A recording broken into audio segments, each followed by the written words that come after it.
झारखंड उपचुनाव की हार और मनु मनेसर तथा चाइना बॉर्डर पर विस्तृत चर्चा सुने। आइए RRS रविरंजन जी, अभी झारखंड में जो उपचुनाव हुए और रामगढ़ उपचुनाव में तो कांग्रेस पार्टी जीती हुई सीट भी गंवा दी। अंदर खाने की लड़ाई है, ये सरकार के विरोध में जनादेश है। रामगढ़ की जो चुनाव हुआ वहाँ पर हमारे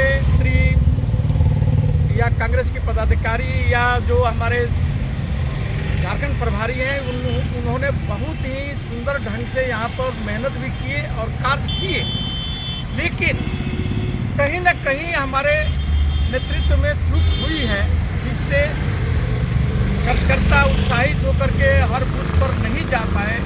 जनता को जो हमारे कांग्रेस का वोटर है उनको कुछ तक नहीं पहुंचा पाए हैं, जिसके कारण से ही हमारी हार हुई है।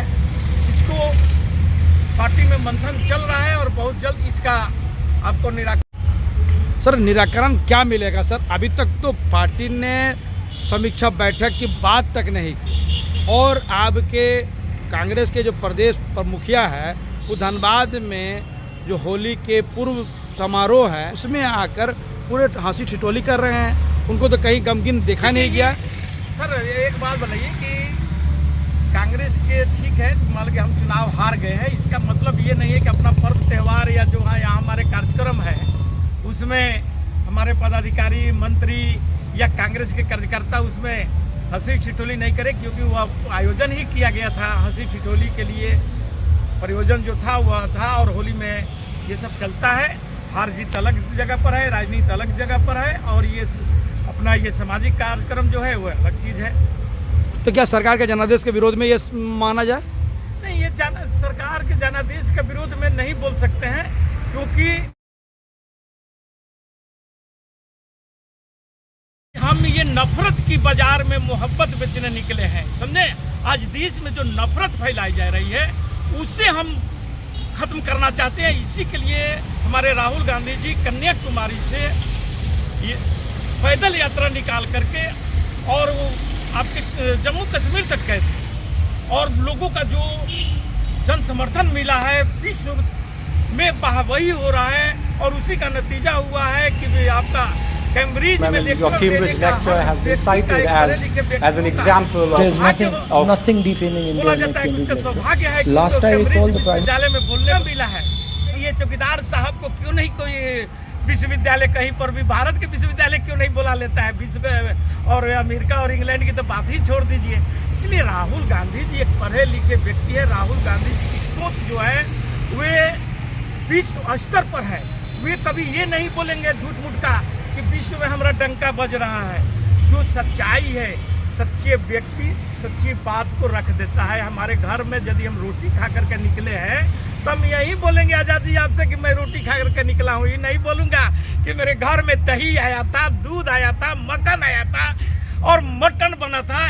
ये बोल करके हम झूठी बोल करके शान नहीं बघार सकते हैं। सर, ये जो अभी जुनैद और के लोग और एक आदमी को जो मॉब लिंचिंग हुआ है तो सर इसको किस नज़र से देखते हैं? और लोग कह रहा है कि कन्हैया लाल वाले में तो बहुत सरकार पहुँची की है और जुनैद को लेके जब नाम बदलता है और चेहरे बदलते हैं तो सब कुछ बदल जाता है। वही केस का नेचर जब होता है दूसरे में होता है तो उसको नजरअंदाज किया जाता है। कैसे देखते हैं सर इसका? देखिए, इसमें सारा असर हरियाणा सरकार की गलती है। इसके लिए पूरा ऐसा एक संस्था है, अल्पसंख्यकों का एक स्टूडेंट फेडरेशन है, वो अब हमको लगता है कि उस कांड के बाद से 10 बार आकर के जंतर मंतर पर धरना प्रदर्शन कर चुका है और उन लोगों का मांग है कि हरियाणा सरकार इस केस में मनु मनेसर जो वहाँ का रहने वाला है, जो उन दोनों का व्यक्तियों का कातिल है, उसको बचाने के लिए ये लोग प्रयासरत हैं। और वहाँ के हरियाणा में जो खाप पंचायत महापंचायत बैठा था,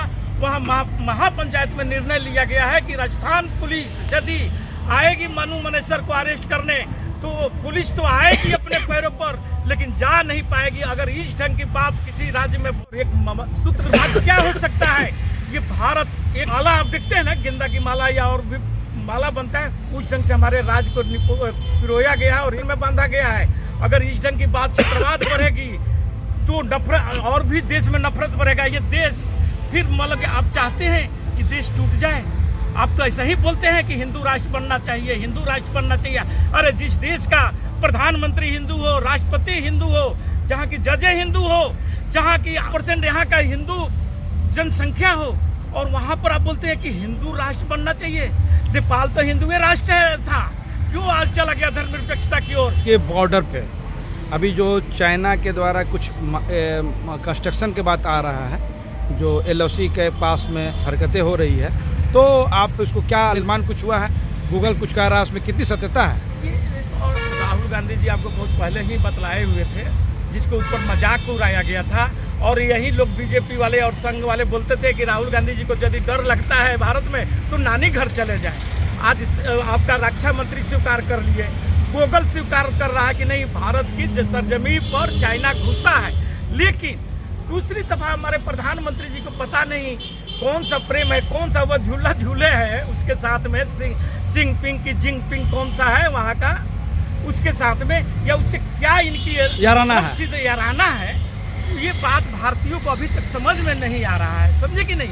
तो ये वहाँ पर सबसे ज़्यादा आज तक लेकर 70 वर्ष के इतिहास में सबसे ज़्यादा व्यापार चाइना के साथ होने की सामान को बहिष्कार करो। अरे सरकार को जिसको रोकना चाहिए था, आप वहाँ से सामान नहीं मंगाएगा तो यहाँ का पब्लिक थोड़ा उस सामान को यूज करेगा। लेकिन यहाँ सिर्फ पब्लिकों को बहकाने के लिए, पब्लिकों को सिर्फ उनके मन की बात बोलने के लिए उनके कुछ नेता बोल देंगे कि चाइनीज सामान को बहिष्कार करो, यहाँ के लोकल सामानों को यूज करो, और अपने मंगाएंगे चाइना से सामान मंगा करके भारत में भर देंगे। प्लास्टिक से लेकर घर जितने खिलौने हैं यहाँ पर भारतीय सब देखिए ना, चाइना का ही सामान है। सबसे ज़्यादा व्यापार अभी मोदी सरकार में चाइना के साथ हुआ है। और चाइना जो है वह कभी भी आज तक, आप सुने होंगे जिस समय लाल बहादुर शास्त्री जी के रीजन में जब चाइना के साथ युद्ध हुआ था, तो उस समय भी हम लोग सोचते थे कि हिंदी चीनी भाई भाई का नारा लगा था। लेकिन हिंदी चीनी भाई, चीनी कभी भाई नहीं हो सकता है, ये हमेशा पीठ पर छुरा घोंपा है। और जिस दिन भी आज घोंप भी रहा है, लेकिन अब उसके बाद भी मोदी जी अपना पीठ तो दिखा नहीं रहे, वो खाली 56 इंच सीना दिखाना जानते हैं। पीठ जिस दिन दिखा देंगे, देखिएगा कि कितना चाकू घुसा हुआ है उनके पीठ के अंदर में, यानी भारत के अंदर में चाइना का चाकू।